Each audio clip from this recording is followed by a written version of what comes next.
Mizan bagaimana keadaan mahsyar? Kita beratur queue nak tiba turn kita dihisap, ditimbang di neraca mizan. Yang kan 1 hari ke 2 hari ke dah mungkin beribu-ribu tahun lama 1 hari di mahsyar, maka 1000 tahun. Cuba bayangkan masa yang berlalu itu begitu lama dirasakan bagi mereka yang melakukan maksiat. Kita pergi pejabat pos, kemudian nak ambil duit road tax 625, setengah jam beratur, 1 jam beratur, ada 2 jam beratur. Itu dah jenuh maki hamun. Sian kerani pejabat pos tuan-tuan, mangkuk hayun pejabat pos, jembalang tanah kerajaan semua ada. JPJ tak kerti bahasa, tak ada ke sistem yang nak mudahkan. Masuk dalam akaun senang grade dah kena keluar dah duit dah. Ni dah nak kena beratur lagi, nak kena tulis lagi. Yang tu pun dah maki hamun. Ni nak sebut ni, Allahu Akbar, bukan kata 1 jam, bukan setengah jam, bukan kata 2 jam. Nak beratur baris queue tu, nak tiba kita punya turn, yang kan bertahun-tahun dan berpuluh-puluh ratus dan beribu tahun. Itu yang disebut sebagai satu azab.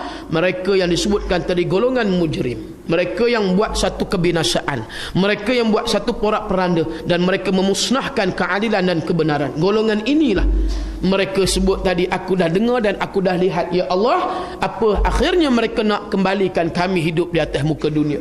Dulu kami dah buat salah, kami dah buat satu benda yang dimurkai, dilaknat oleh kamu, wahai Tuhan. Kami ni nak berkuasa sangat sampai kami tak pedulikan keadilan. Kami duk terkekam, duk ceroboh, kemudian duk berbiah, ambil sebuah negeri dalam keadaan yang batil. Kami tahu, wahai Tuhan, benda tu salah, tapi dulu kami tak menyesal. Hari ni baru kami menyesal. Ni tuan-tuan, semua ni akan dikira oleh Allah Subhanahu Wa Taala.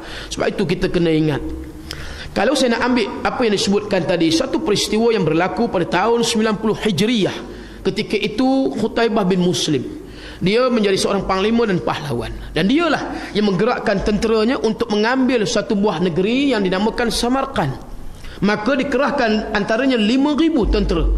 Baik, bila sampai mereka mengepung kota Samarkand, ya, hari ini di bawah wilayah bebas yang dimerdekakan oleh negara Rusia ataupun Soviet Union, ya, di Uzbekistan. Baik, bila mana Samarkand dikepung, kemudian Qutaibah memberi suatu amaran ataupun peringatan, keluar daripada bumi Samarkand ni, wahai kamu semua yang menyembah berhala. Mereka orang yang kufur kepada Allah. Baik, tempoh itu ialah within 25 days, 25 hari aku beri masa, kata Qutaibah. Mesti hampa semua keluar daripada Samarkand. Kalau tidak, kami akan masuk dengan apa cara sekalipun. Kami akan jajah, kami akan takluk juga. Itu matlamat kami 25 hari. Kata pemimpin yang berada di Samarkand, bagilah kami masa, wahai Qutaibah. Ni bukan kami nak serah taman kampung, kami nak bagi ni sebuah negeri. Maka sudah tentulah masa yang lama ataupun yang panjang perlu kami selesaikan untuk menyerahkan kamu dan sebagainya. Maka Qutaibah tidak berganjak. Aku nak 25 hari.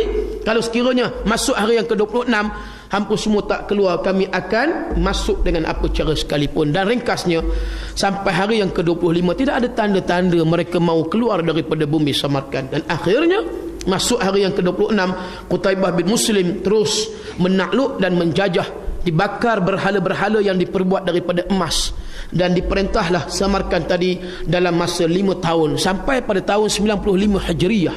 Kebetulan pada ketika itu khalifah Islam yang memerintah ialah Khalifah Umar bin Abdul Aziz, khalifah yang ke-8 selepas Khalifah Sulaiman bin Malik dalam kerajaan Bani Umayyah. Baik, bila mana Umar bin Abdul Aziz menjadi khalifah, dia diberi satu taklimat berkaitan dengan ni, di antaranya Qutaibah bin Muslim menjajah, menakluk satu buah negeri dalam keadaan yang tidak sah, macam itulah, ya. Baik, bila mana dimaklumkan sebegitu, lalu Qutaibah bin Muslim dipanggil oleh Sayyidina Umar bin Abdul Aziz untuk dibicarakan di dalam mahkamah syariah atas pendakwaan jenayah peperangan. Maka panggil, datanglah Qutaibah dan dibicarakan. Baik, yang pertama kita lihat, hakim itu terdiri daripada khalifah Islam. Hakim pada ketika zaman kerajaan Islam, sistem khilafah, maka ketika itu khalifahnya mereka bertindak juga sebagai seorang hakim. Antaranya Khalifah Harun Ar-Rashid yang memenangkan kes Muhammad Idris Asy-Syafi'i. Kita ingat lagi kisah Imam Asy-Syafi'i difitnah dan akhirnya dibawa ke muka pengadilan di Baghdad, maka dibicarakan di dalam mahkamah syariah. Hakim ketika itu ialah Khalifah Harun Ar-Rashid dan menang kes itu kepada Imam Asy-Syafi'i.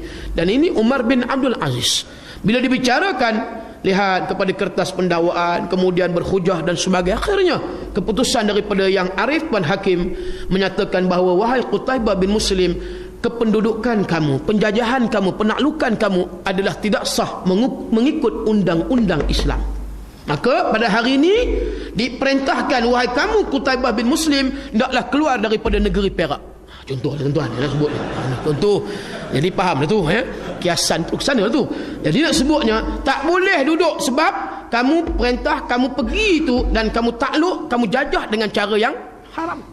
Maknanya kerajaan kamu kerajaan haram. Itu senang cerita dia, Jadi kamu sudah pergi takluk, kamu sudah pergi jajah sebuah negeri dengan cara yang haram. Matlamat tidak menghalalkan cara. Walaupun kamu nak perintah negeri berdasarkan undang-undang Islam, Quran dan hadis, tetapi cara kamu tidak diradai oleh Allah. Maka Qutaibah pun diperintahkan keluar, tidak membantah, suruh keluar. Itu yang disebut hakim Islam, orang yang didakwa orang Islam tapi menangnya ialah orang-orang kafir. Ini hebatnya Islam dan undang-undang Islam. Ini kita tak tahulah tuan-tuan cerita di mahkamah apa cerita baru ni, sebab kita bukan melaksanakan undang-undang Islam sepenuhnya. Kita hanya ada hakim orang Islam. Wallahu alam, perbicaraan endingnya, penghujungnya ataupun ultimately-nya, kemuncaknya, kesudahannya ke mana arah kita pun tidak tahu. Maka harap-harapkan biarlah keadilan dan kebenaran itu dapat ditegakkan. Begitulah kisah yang disebutkan tadi. Maka mereka yang membantu tadi satunya orang-orang yang zalim. Kemudian mereka yang golongan mujrimin tidak akan lari daripada azab Allah, neraka. Kemudian mereka malu esok di hadapan Allah. Ketika itu barulah mereka mengatakan, ya Tuhan, wahai Tuhan, sesungguhnya inna muqinun, barulah kami yakin dan sebenar-benar yakin. Apa yang ada dalam Quran, apa yang ada dalam hadis, semua itu betul. Cuma kami ni tak kerap dan tak rajin pergi dengar kuliah. Sebab itu kami tak dapat maklumat yang macam ni. Ini antara pemimpin-pemimpin harus ingat. Jangan hampa semua duduk seronok, duduk di kursi sedap, duduk empuk tu. Termasuklah mufti-mufti pun sama. Jangan duduk rasa terima gaji 7,000, 8,000, kemudian dengan benefit kemudahan yang lain, ada quarters, kemudian dengan macam-macam lagi. Jangan esok Allah soal kamu, hei mufti, kamu cenderung ni macam mana, ke arah mana? Wala tarkanu ila alladhina zalamu. Hei mufti, ke mana arah kamu, keputusan kamu, ijtihad kamu dan fatwa kamu dan kamu punya sokongan? Kamu sebagai mufti mesti bebas daripada dipengaruhi oleh mana-mana anasir, ataupun daripada mana puak, ataupun daripada mana-mana pertubuhan golongan.